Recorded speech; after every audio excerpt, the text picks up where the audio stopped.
A sheriff's office in Kentucky is trying to find an unconventional way to get drug dealers to turn themselves in or turn one another in. So they have posted a flyer that I find hilarious and comical. The flyer claims that the cops can help take their competition down, okay? So the flyer asks where the competition lives, their phone number, their hours of operation, and what vehicle they drive. Pat Melton, the sheriff of Franklin County, Kentucky, got this idea from a similar post in a sheriff's office in Georgia. Now, it's unclear as to whether or not this strategy worked in Georgia, but I like that they're trying to use an unconventional way of getting people to turn one another in. I mean, think about it. You want to turn your competition in, right? But a lot of times criminals don't talk to police because they don't want to rat people out. So I don't know if this is going to be successful. Also, please use your resources on something other than drugs, because I'm sure there's actual violent crime happening that you should focus on. Becca, make your point.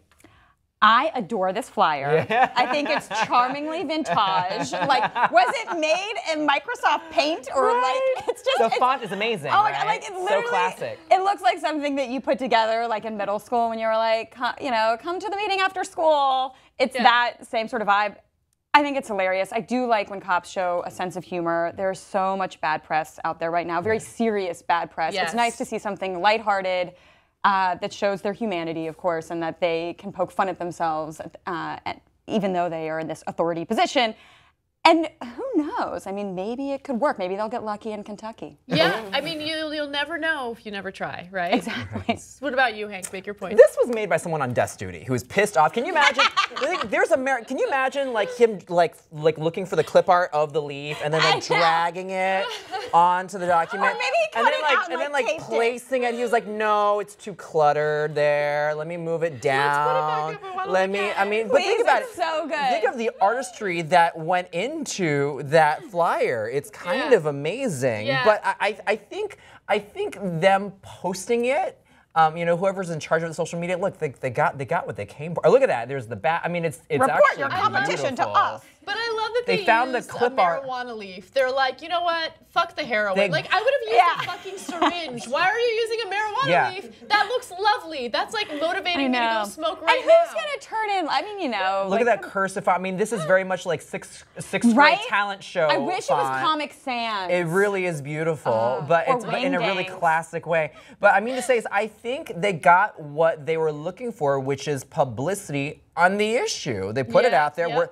We're talking about it, and you know. And now I'm craving a joint. Yeah. So great job. All last story. Here's the question: which crowd were you associated with when you were in grade school, Becca? I'm dying to know, actually. Right? This fun. So I loved high school, and I probably had one of those experiences straight out of like a teen movie. You know, I had such a blast, and I was a bit of a floater. Like I could hang with the cool kids. I like felt very comfortable in that scene. But I also was a hellish overachiever, so I could like geek out and be in National Honor Society and do all that stuff. And I was like completely over-involved to the point that my mom was like, please stop. Like even she was like, this is ridiculous.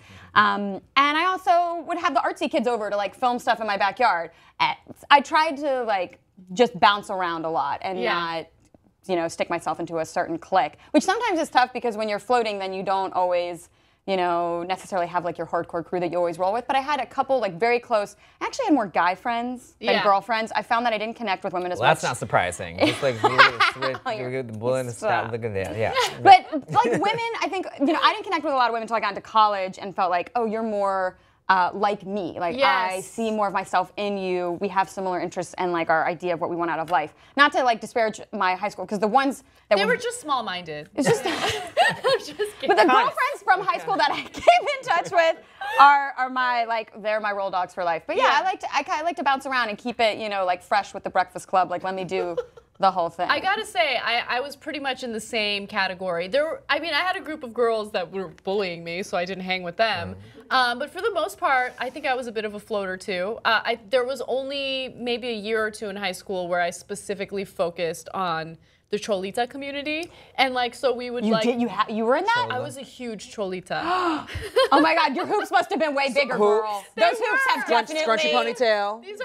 These are remnants of my past, okay? But they were definitely bigger back in the day. Love that. That's why your eyeliner is always on point, because you I had a lot of practice. The mascara, the pulled back. Yes. Oh, I can't wait. What about you, Hank?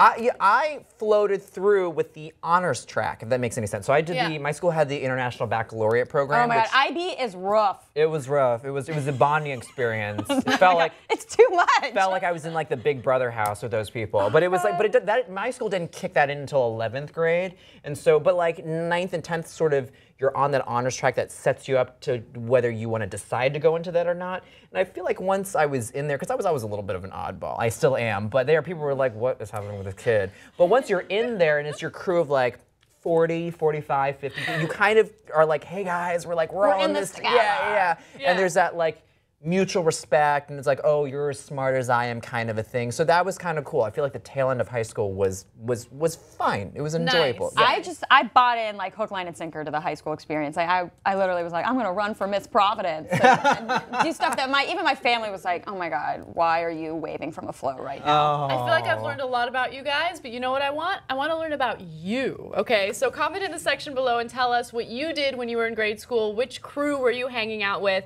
and also, do you think this strategy by the sheriff's department is going to work? Do you think these drug dealers are going to turn one another in? I don't know. We're going to see. So comment in the section below and tell us what you think.